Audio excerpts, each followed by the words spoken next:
والكورة أول ما توصل طارق التيب نتاعنا من اللي هو محمود ساسي، طول السترايكر الزوز طبعا ابراهيم بيقعد هنا وبيقعد معك السيل هنا، شو نديروا؟ طول الاكستندار هيك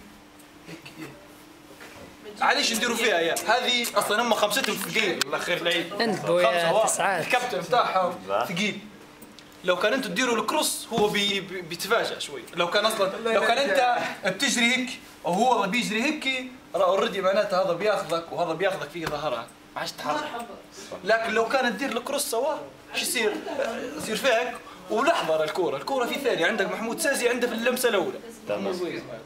باهي.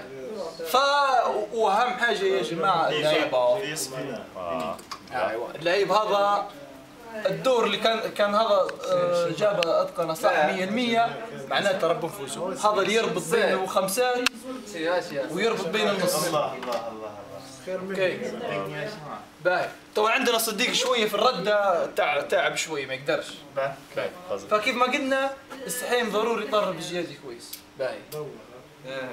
وش نخرج بنقول؟ لا هذا درسنا على لا حاجه بس شو خافش درسنا عليهم الاحتياط ما خليه توجوه ضمن ما زال ما التشكيله الاساسيه.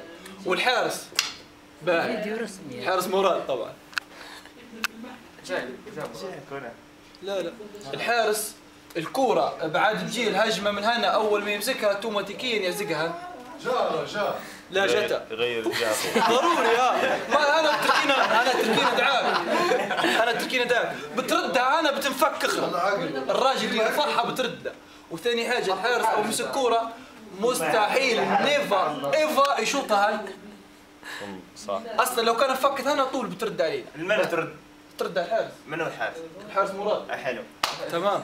ضروري الكوره في الاطراف يا جماعه. شو صار في الدوري مش خدينا كاس وين الحفله؟ الكوره ضروري بتصير في اصلا حتى كان فكت تبيها لما توصل هنا.